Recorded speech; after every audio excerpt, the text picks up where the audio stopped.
Cheer for Mamuni Akwaba. Mamuni Akwaba eba Melodies Podcast YouTube channel. So now asem we breaking news is here neba. Breaking news is here neba. Reverend Osubempa. Medi kan ekache mo say Osubempa semi em say enya dia eto chassis a ohwa nsem bebre aba Osubempa nankasa bekasa na ansa ne yebekọ so no mesre subscribe na click notification bell no so send ya obeye ne da screen so sisia mesan so a show biom send ya obeye ne beba screen so in 1 2 3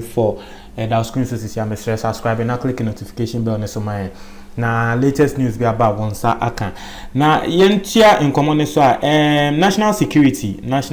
munim say eba Ghana mbambo munsem ina mbambo munsem a national security omunsem be mu a na say asem no ye serious national security be mu say asem na ye normal matter ne the police for nebefa but ye serious asem ni mu ye draw obon say national security for beba na breaking news eba sisi and say national security akopeke Reverend Isaac Osubempa app national security akopeke na app na enam sa prophecy we a na asem we amankofu bebre kasa nkofu susu say na aden na national security for some kofa na say munima Ghana mra constitution ewom say obi ema fake prophecy na obi ma prophecy na de ohun ana ehun ehye nkofu mu na my example say prophecy to say prophecy of death okase nipa we bewu na di ehun ehye nkrofo mu a etia Ghana mra bem say Ghana nso for no bebre enim sa de no but our Ghana constitution nim say uye bibisa etia Ghana mra say yetumi echew but say national security fana omo akopeke no obi nim say assembly wontia but me wo article bi wo ha me read atremosisia na say information reaching us indicates that national security has picked up the founder and leader of Glorious Word and Power Ministry, Reverend Isaac Osubempa. Teacher say, and then you say information and nsema abeka yansa sisia ne say national security akwa kofa Reverend Isaac Osubempa na so wu nima na so your friend Glorious Word and Power Ministry. Na to aso Reverend Osubempa Reverend Osubempa will be allowed to go home later today with 2 armed police escorts who are expected to be with him for some time until the matter subsides. Naturally say national security form akofano no almost say enye say omo chino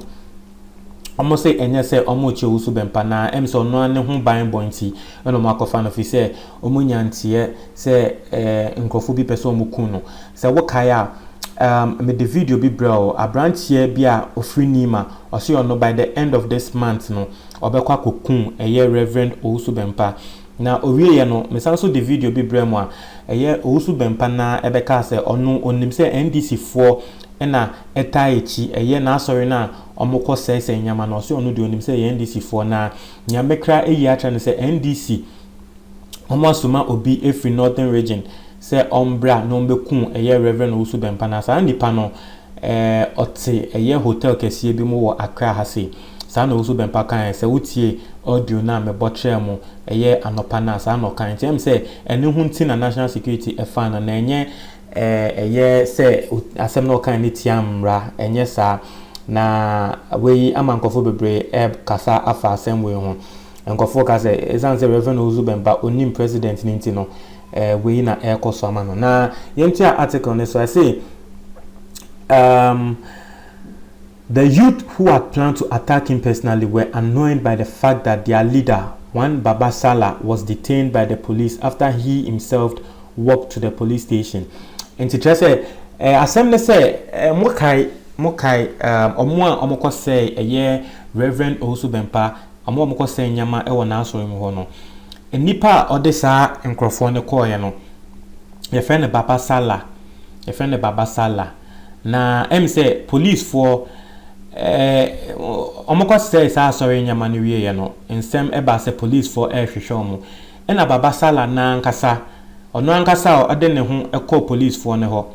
say mo se mo hwehwe omo say Reverend Osubempa ne nyama no na miame de me ho aba na ono ade ne ho call police for no na police for no echi ne tu mu so okay o de ho abade a wa na ye hwehwe wa che odeda na so o de ho abade a ende e be chi watum na em say omo chi ne tu mu no sa nipa na ono ane nkrofo ono ahwe a owo squad owo cruise nto ono ane nkrofo e bodon pem e call police for ne ho na trese omo ko country police for no say munjai ye boss amo achi ne na osu bempa no ye be kwa kohwehwe ne na trese ye ku no nti o hwa nkofo no threat no mo man na serious na national security so some year investigation who say nkofo no asem no mo kan na ade capable won say ebi wo ho obi betumi akata say obeye obibi but obekwa akohwem na sandi pa kono say obeye obibi no then that person is not capable nti we omo hwem no mo say nipa ade capable omo hwe ye nkofo mo koye sa ade no mo ye capable na nkofo a omo betumi akọ asori dan akọ sese nyama no ohwa they are capable of anything vese nyame fie kra omo betumi akọ sese nyama wo na wo nipa dasani omo betumi ayo bibia nti police phone hu say sankofo no they are capable nti enu hu nti no mo ma national security ekofa Reverend Owusu Bempah. Na story no yet as I say he was later released after his boys marched up the regional police headquarters chanting free Babasala now. Not to say a branch na police for a chain no.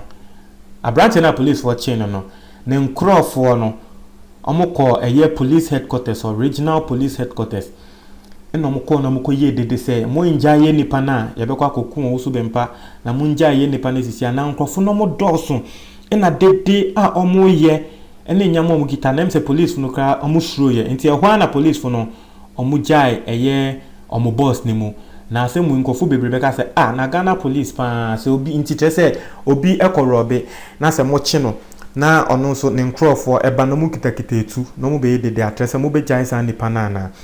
we ni asema nkrofo ebisa na assembly aye bibia wo ho na trese police for no mo shuro anase den ende se Ghana de trese sisia obi kodi bone na mo arrest na de nipa ko na so ya na se oma ne nkrofo okofre ne fiefo bebre na omo ba no mo be dede na mo jan no fi se eno ana esi wa ha se police for eche abrantia na abrantia ne nkrofo ba no mo be ye dede se munja ye nipa na nya sa Owusu Bempah no ye be kwa akoku no ti police for no so mo shuro ye na trese mo jai abrantia no nti enu hu esuro no eno mo ma national security ekofa Reverend Owusu Bempah say omo ebo ne ho ban na assembly de etiefo assembly de mo amhwa emu ye bibi kakra emu orem kakra mentiase na o de yentia article no say he was picked up for his own safety as there was intelligence that group of youth had planned to attack him out of anger by the decision of the police to detain the young man who led the attack on the Odoko branch of Reverend Owusu Bempah. Naturally say asema mi din kan dada no ye say fa no mo fan na so mo fan say omo china tum na omo fan say omo bo ono ane ho ban efi say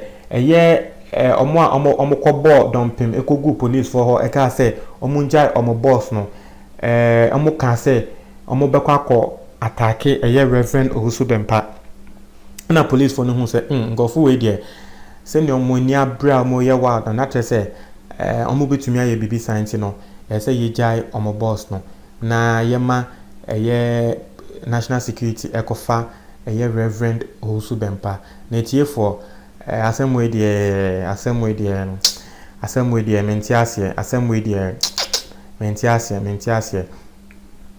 mentiasie na yetia article no say already there are about 8 police vehicles with armed officers stationed at the Odoko branch of Owusu Bempah. Na just say ye ka say sisiano police for enwatwe enegu Reverend Owusu Bempah sorry ho police for ekitekete tuo na just say ochina asori no mbeye wo ho no nkofo police for no ebebo omo ho ban